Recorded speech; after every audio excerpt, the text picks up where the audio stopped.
and all you hear are 80 different clocks ticking? No, thank you. I'm not going to Nana's house. Friends, and welcome back. Today, we are going to discuss Book of the Month Club and what our picks were for August and get into the book that I picked and get into the review of that. So we had a lot of really good options available to pick from in August. They were different than what I was expecting to be available, but still really good picks. So we had the choice of Girl Forgotten, Small Angels, Bronze Drum, Daisy Darker, When We Were Bright and Beautiful, The Many Daughters of Afang Moy, and The Devil Takes You Home. So, of course, I went for the new release book, which was Daisy Darker by Alice Feeney. So let's get into it. You guys know I love to pick the new release book for whatever the month is for Book of the Month. I just love the opportunity to get something early and read it before it's even possible to buy in stores. So again, that is what I did this month. Now, I don't generally pick mystery books. I usually like to go for something light and funny and sweet, like beach read, book lovers. I really have been into rom-coms lately, so mystery wasn't what I was expecting to pick this month, but can't pass up the new release. Now that I think about it, I think the only other mystery that I have read lately was The Maid by Nita Prose, which I also loved that one. But really, other than that, I haven't read much mystery books. So I also did some research on all of the picks that were available. I wanted to see what might be a good fit for me and wanted to see what other people were excited to read. So when I did my research, I saw that on Goodreads, people were already talking about Daisy Darker and getting excited for it. So I was intrigued there, but then I saw this little bolded section at the top of the Goodreads page, and it instantly sold me, you guys. So here's what it says. The New York Times best-selling Queen of Twists returns with a family reunion that leads to murder. Yes, girl, count me in. So this book is all about the life and the family of Daisy Darker. And let me just say, she had it rough. She was diagnosed with a heart condition at the age of 5, I believe it was, and had died and been resuscitated many times before she hit her teenage years. So because of her health condition, she was forbidden from doing things that a lot of normal, healthy kids get to do, including going to school, making friends, going to the park. She wasn't even allowed to do the things that her sisters were allowed to do.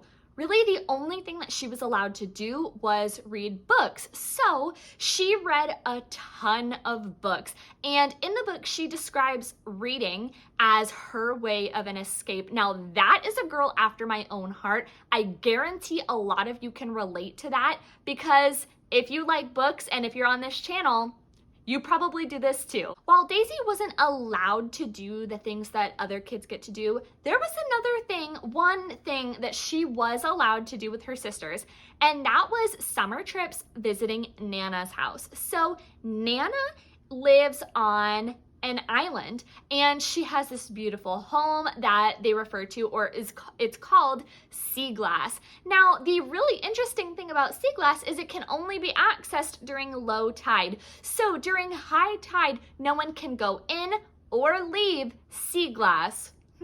So the Darker family has had a feud, and they only decide to all get together to celebrate Nana's 80th birthday at Sea Glass. So all of the family members travel in, they settle in for the night, but of course, the clock strikes midnight, there's a scream, everyone gathers in the kitchen, and one of the family members has been murdered. But that's not all. There's also a really odd and dark poem written in the kitchen, and in the poem there's a line about each member of the Darker family, and Nana's has been crossed out. So now they're trying to piece together the clues, figure out what's going on, and there's a murderer at Sea Glass. This is like a weird, messed up family edition of Clue. So Alice Feeney is the author of Daisy Darker, and she has a lyrical and descriptive writing style about the characters and the setting.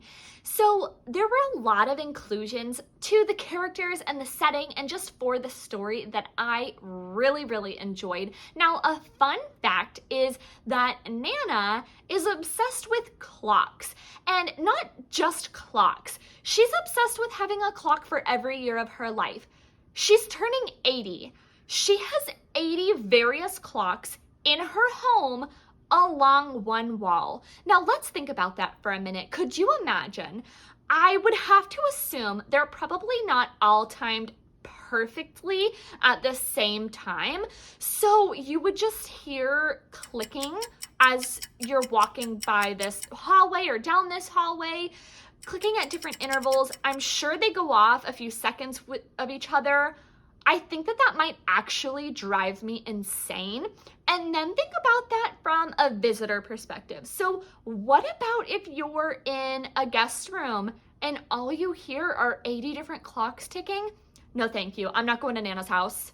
Something else that I noticed about this book and the characters was that they talk about death a lot. So before someone even dies in the book, they're kind of talking about death, joking about it. They make references or jokes about it after someone dies. I thought that was really, really interesting. There's actually this one point in the book where all of the family members are having a conversation about how they would kill someone, and it doesn't help you solve the mystery. It actually leads you to think it's someone else each time something progresses in the book.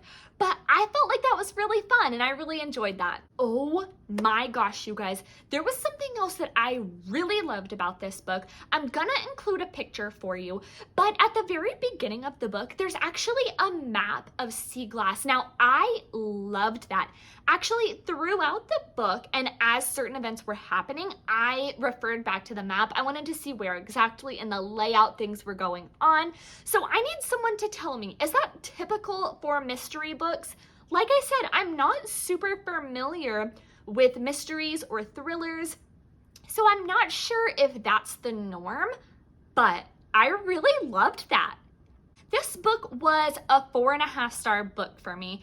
I absolutely loved it. The characters were really well developed. It was funny. It was definitely not too long. And let me just tell you, the plot twist. You guys, the plot twist. You are going to think that you know what's happening. No, you're wrong. I'm telling you now, you're wrong. So the reason I didn't give it 5 stars was because I really like to reserve 5 stars for a book that makes me feel something or to really have to think about something.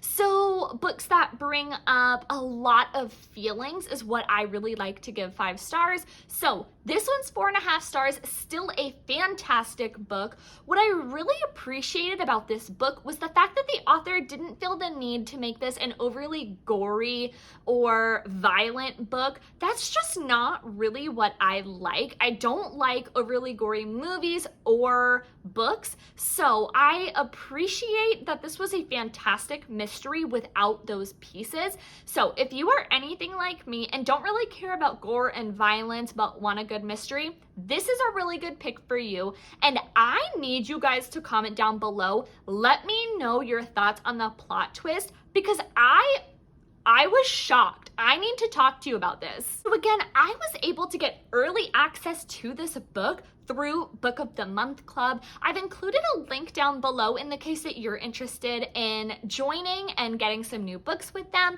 The regular price is $15.99 a month and you're getting a brand new hardcover book, and they have a new release pick, which you can get before it releases in stores. That is my favorite thing to do. You guys know this about me, but if you're interested, you can use the code down below and sign up for a discounted price.